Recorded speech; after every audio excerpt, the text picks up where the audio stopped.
Every single event in the life of our beloved messengers of heaven carries within it a lesson that speaks directly to our hearts, no matter how many centuries separate us from that blessed era. And when we come to the Battle of Muʻtah, we are not simply recounting a military expedition that took place in the 8th year after the Hijrah, somewhere on the borders of Syria, in a small town that most of us would struggle to locate on a map.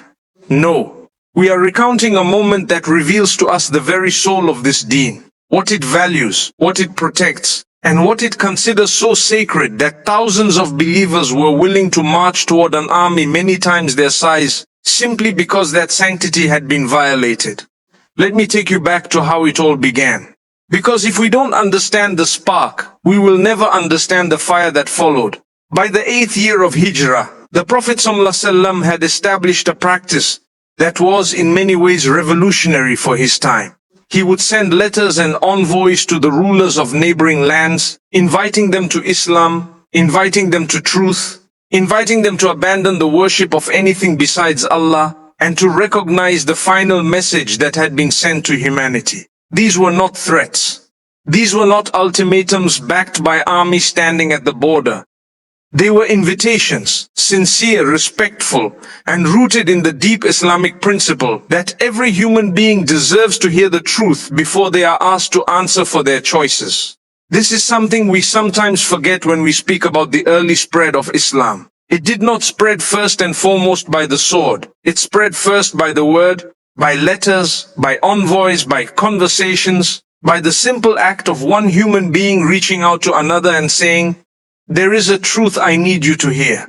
And in this spirit, the Prophet ﷺ dispatched a companion by the name of al-Harith ibn Umayr al-Azdi, may Allah be pleased with him, carrying a letter to the ruler of Busra, a Ghassanid territory, under the influence of the Byzantine Empire. Now, understand something about this man. He was chosen for this mission because he was trusted, because he was capable, and because carrying the word of the Prophet ﷺ to a foreign land was not a small responsibility.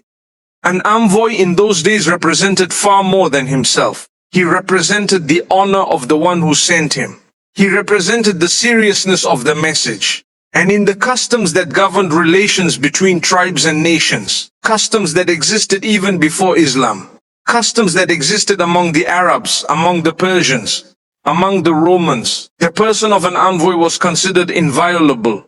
You could reject his message. You could send him back empty-handed.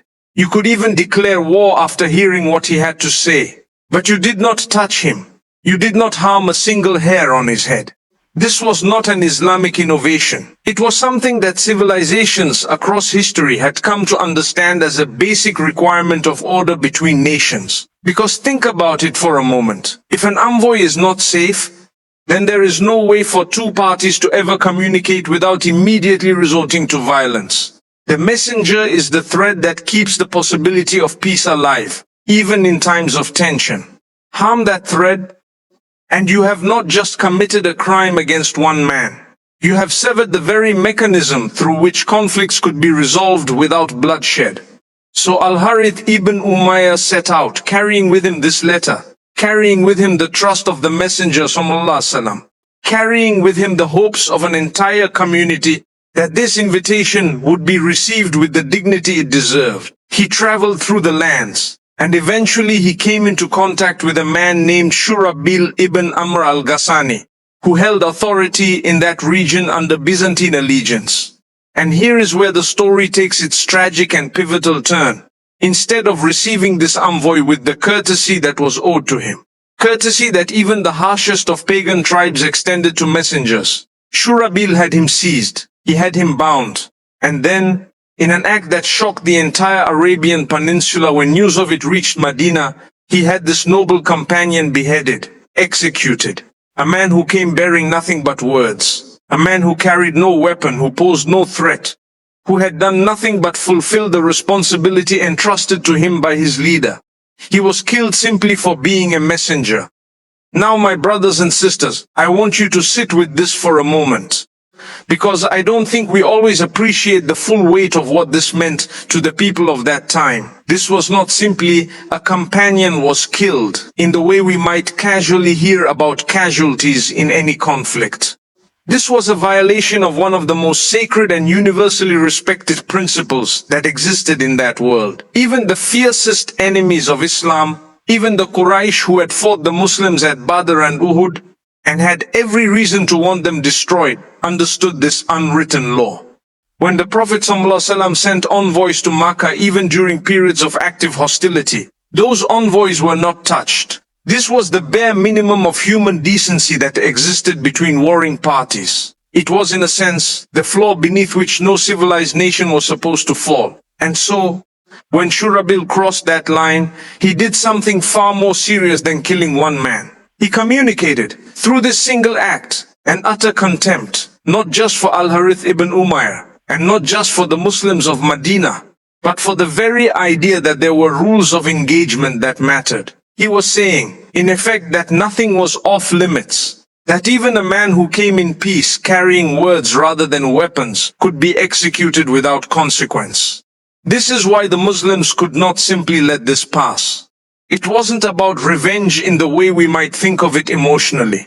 It was about something far deeper.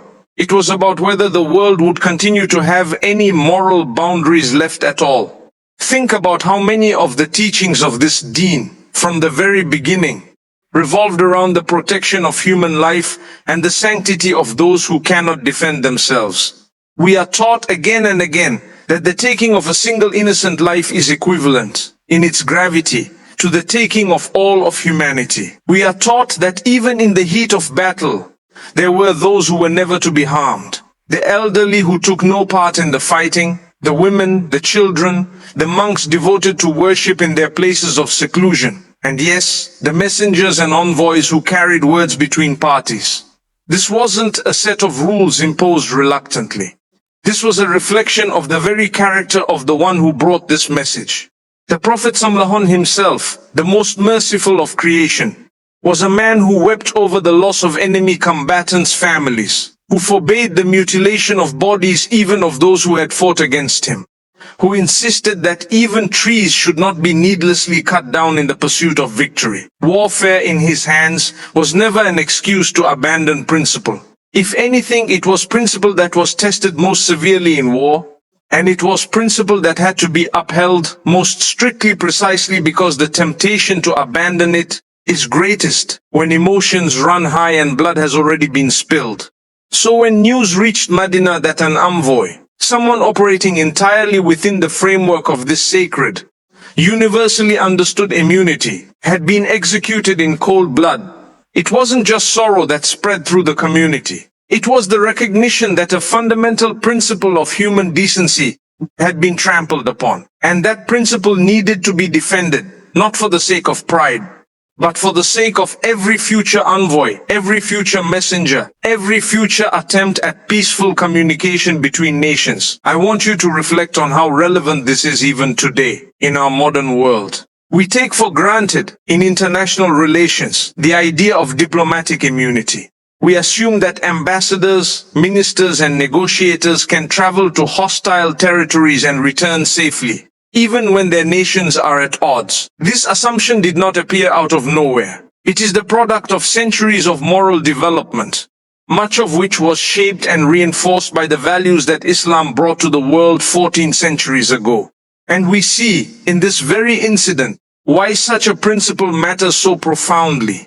Because the moment you allow messengers to be killed with impunity, you have removed the last bridge between conflict and resolution. You have told the world that words no longer matter, that only force does. And a world in which only force matters is a world that descends, quickly and violently, into chaos. This is why the response of the Prophet ﷺ to this tragedy was so measured, and yet so serious. He did not react with blind rage. He did not send an army rampaging through the countryside seeking indiscriminate vengeance. What he did was assemble a force, a modest force, by any military standard, some 3,000 men, and send them toward the region where this crime had occurred, with clear instructions and clear leadership to address what had happened and to demonstrate that such an act could not simply be absorbed without consequence.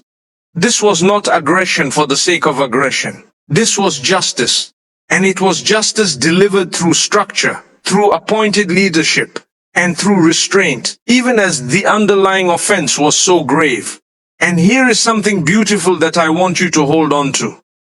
Even in preparing this expedition, even in responding to such a brutal violation, the instructions given to the army did not abandon the very principles that had just been trampled upon by the other side. The Muslims were still commanded not to kill women, not to kill children, not to kill the elderly who were not engaged in combat, not to harm monks in their monasteries, not to destroy that which did not need to be destroyed. In other words, the response to injustice was not to mirror that injustice. The response to a violation of sacred principle was not to abandon that principle in retaliation. This, to me, is one of the most powerful lessons buried within this entire episode. When we are wronged, and we will be wronged in this life, all of us, in ways big and small, the test is not whether we can find the strength to strike back. Striking back is easy. The real test is whether we can respond to injustice without becoming the very thing we are opposing.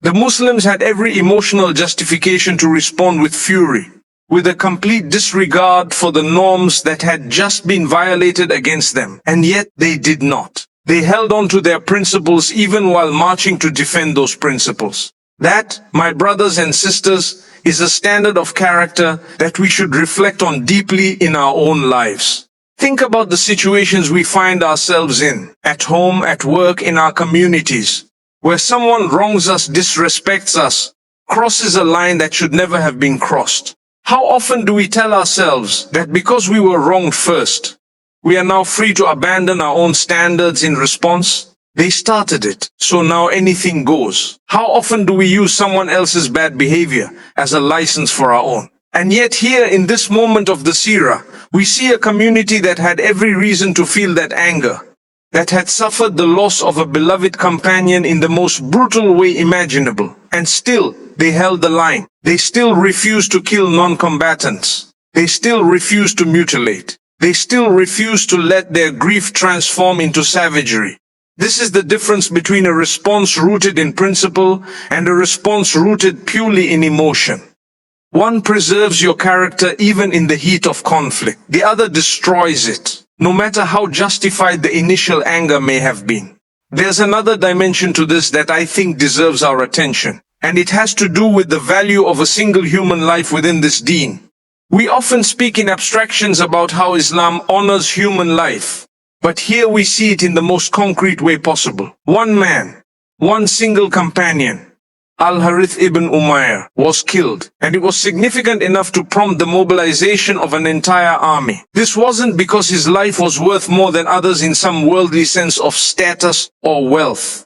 It was because a principle had been violated, and principles, once you allow them to be violated without response, become meaningless. If the life of one envoy could be taken without consequence, then the safety of every future envoy, every future messenger, every future attempt at peaceful dialogue would be at risk. Defending this one man's memory was, in truth, about defending the safety of countless others who would come after him.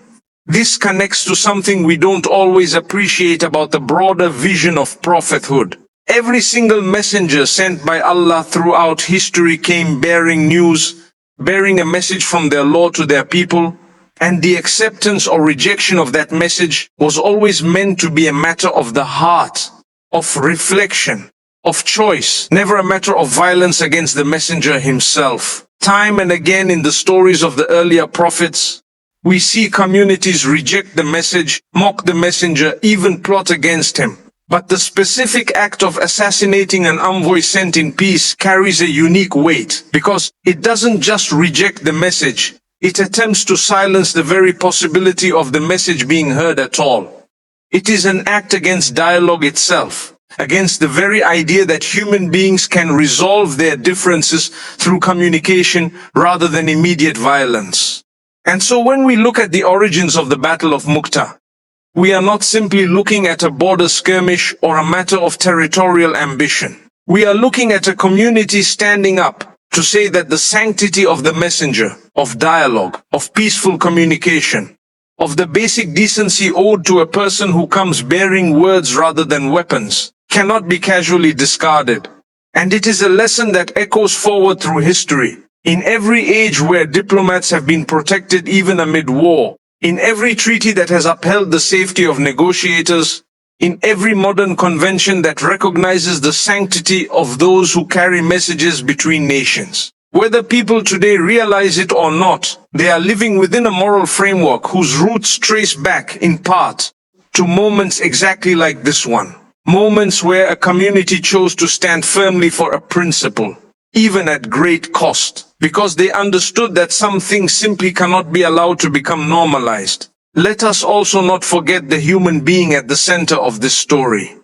Al-Harith ibn Umayr al-Azdi, may Allah be pleased with him. He is not a footnote in this narrative.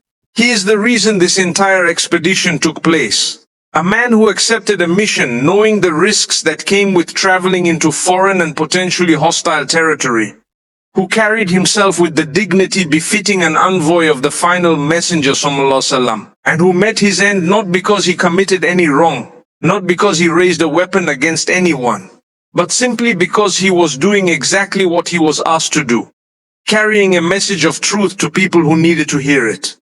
There is something profoundly moving about a person who gives their life not in the chaos of battle, sword in hand, but in the quiet, defenseless moment of simply delivering words. His martyrdom reminds us that sacrifice in this deen takes many forms, and that the value of a life given in service of truth is never diminished by the manner in which it ends. As we sit here reflecting on this during these blessed nights of Ramadan, I want us to internalize something important. We live in a world today where words are cheap, where messages are sent and forgotten in an instant, where the very idea of an envoy carrying weighty responsibility across dangerous lands feels like something from a distant, almost unimaginable past. But the principle behind this story is not distant at all. It is asking each of us, do we honor the sanctity of communication in our own lives?